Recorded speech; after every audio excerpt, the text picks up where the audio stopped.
Hello class 8.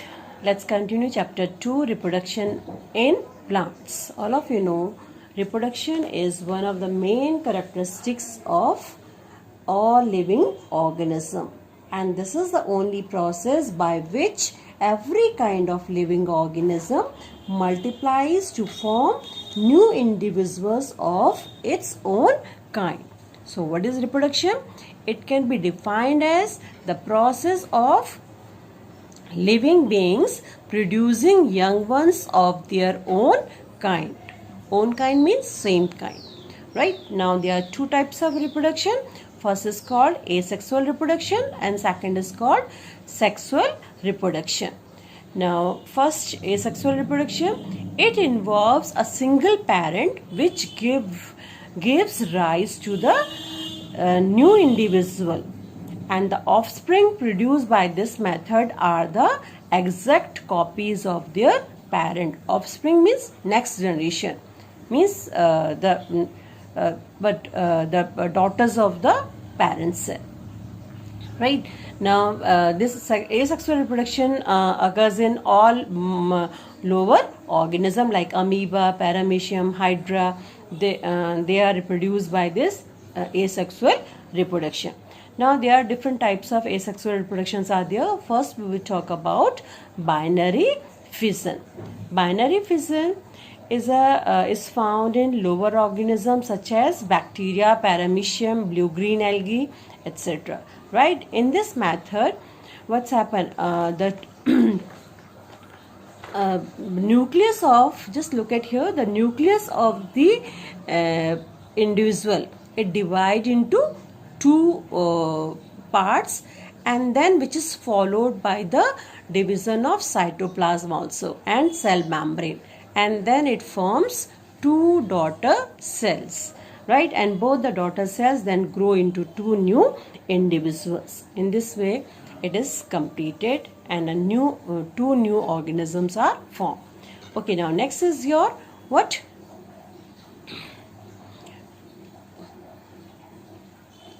Budding.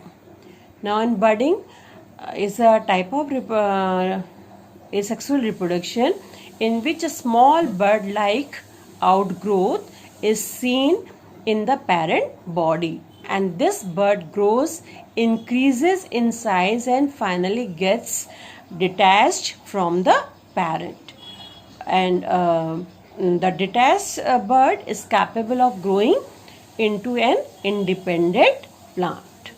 Right? But in some cases like yeast, these birds, they remain in the parent body, right? And in this way they form a colony of an individual. Right? Now next is your fragmentation. Fragmentation is a type of asexual reproduction in which the body of an organism breaks up into two or more than two parts or fragments, and each part or fragment then grows into a new plant. The most common example of fragmentation is Spirogyra. Okay, now next is your spore formation. In this method of asexual reproduction, the spore, the parent plant produce hundreds of tiny spores in spore cases, and when the spore case of the plant they burst, then the spores they spread into the air, right? And then they can survive for a long period of time in the air in unfavorable condition.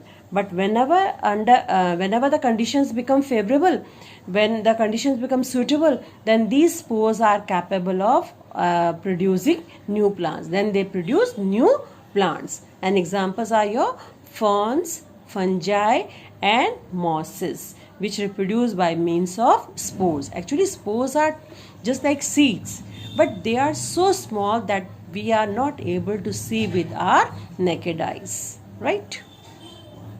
Okay, now next is your vegetative propagation.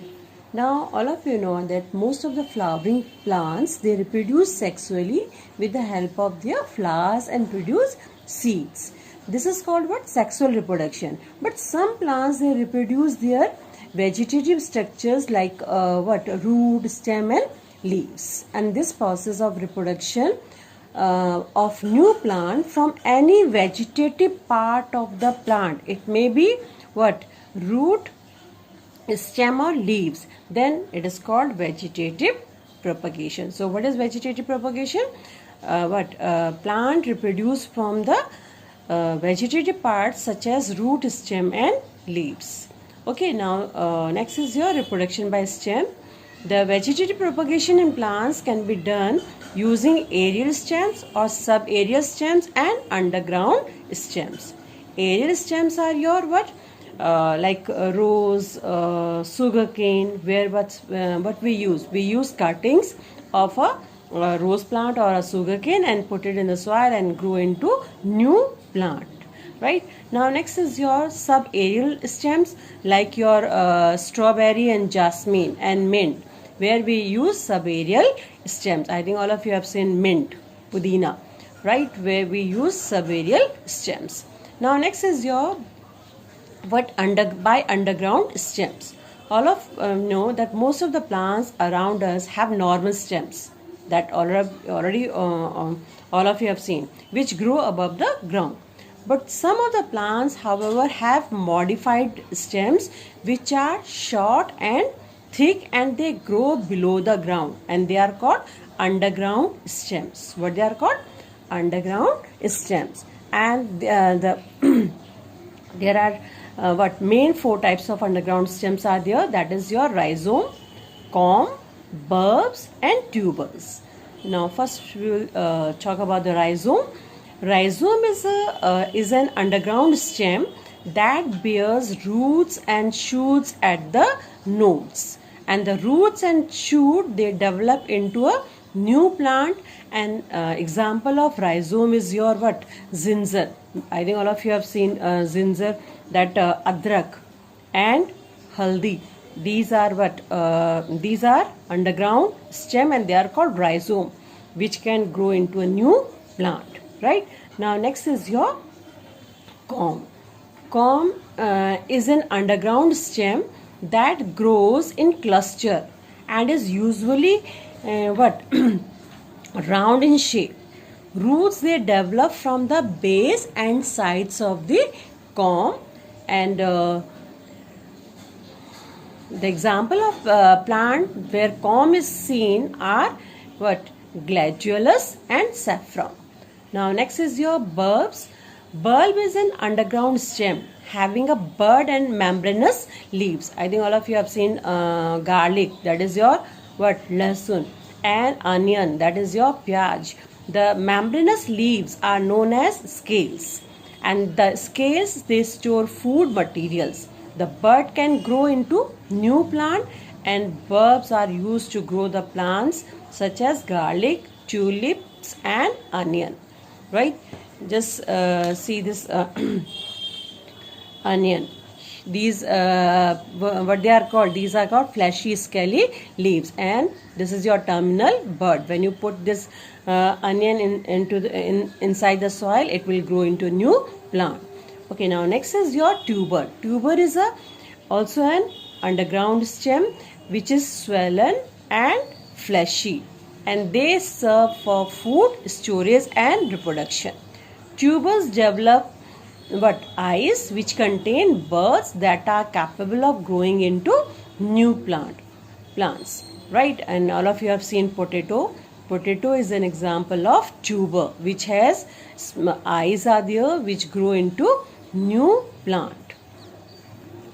Thank you, children.